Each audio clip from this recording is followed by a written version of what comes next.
প্রতিবেশীকে যদি একটু ঝোল বাড়িয়ে দিয়ে কিছু তরকারি দেন, প্রতিবেশী খুশি হয়ে যাবে।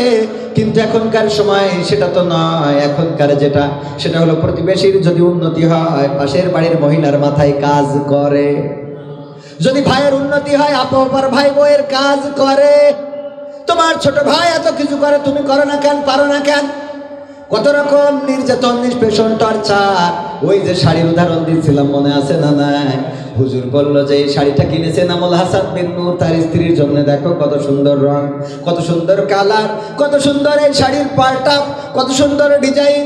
এই শাড়ি তোমার নজরে কোনোদিন পড়ে নাই, কারণ তোমার পছন্দ ভালো না।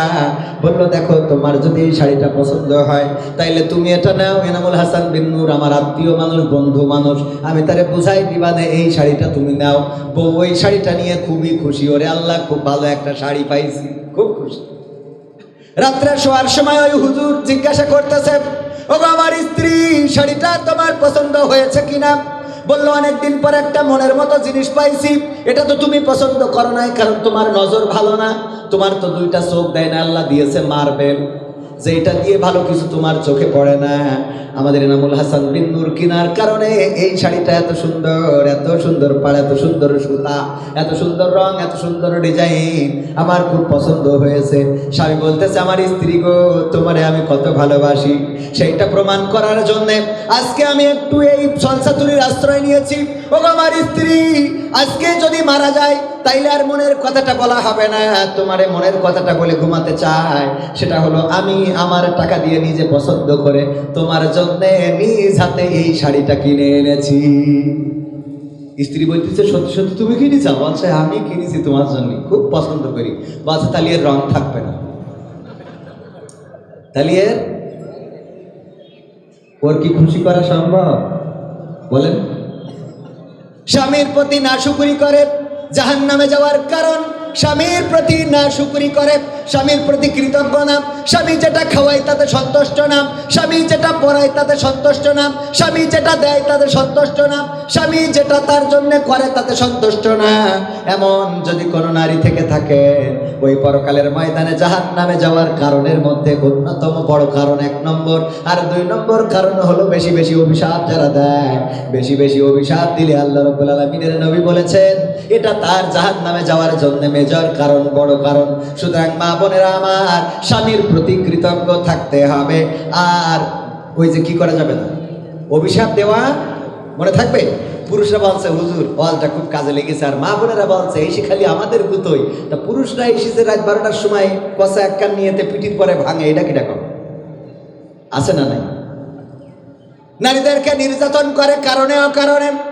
যৌতুকের জন্য বাবার বাড়িতে পাঠিয়ে দেয়, ইফতারি নিয়ে আসো। ঈদের বাজার, ঈদের সময় যদি শ্বশুর নতুন জামা কাপড় না কিনে দেয়, গোলমাল আছে না নাই? ঈদের বাজার করে দিতে হবে, ইফতারি কিনে পাঠাতে হবে। আমাদের এই জেলার থেকে অন্য জেলায় এই প্রচলনটা খুব বেশি। প্রতিটা রমজান মাসে ইফতারি কিনে পাঠানো লাগে জামাইয়ের বাড়িতে।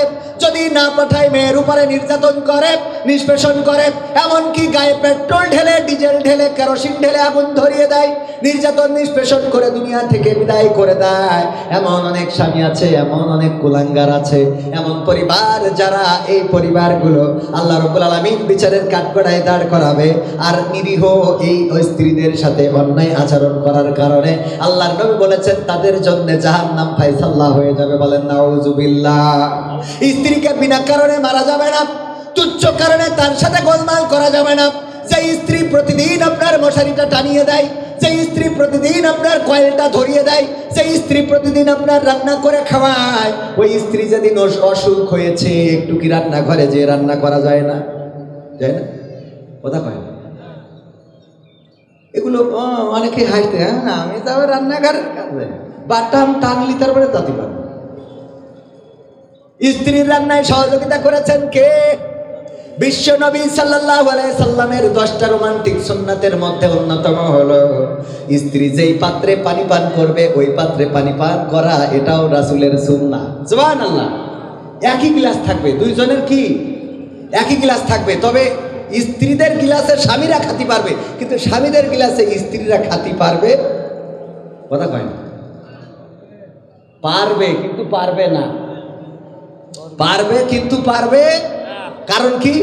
কারণ হলো ওই যে আমাদের আকিস কলেজিয়েট স্কুলের এক ইংরেজি টিচার ছিল, ও বলছে বরিশালে বাড়ি, বলছে আমার চাচা বিয়ে করলো, সমবয়সী, বিয়ে করার পরে আমার চাচি ওর ঠোঁটে কিস করতে দেয় না। কি করতে দেয় না? কিস করতে দেয় না। তো এই ভাইপো সমবয়সী বললো যে তোর চাচির তো বিয়ে করে আনার পরে খুব লসে আছি। কেন? বলছে ঠোঁটের সাথে ঠোঁট একদম এইটা দিলেই।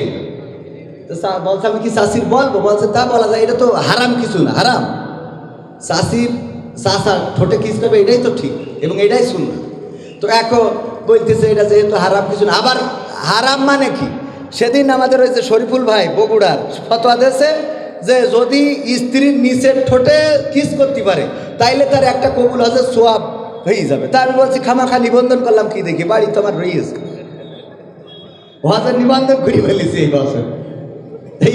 আমি বললাম এই ফতোয়াটা শুনলাম তা নিবন্ধন করার পরে। বোঝেননি? রোমান্টিকতা ইসলামে আছে না নাই? কথা কয় না, আছে না নাই?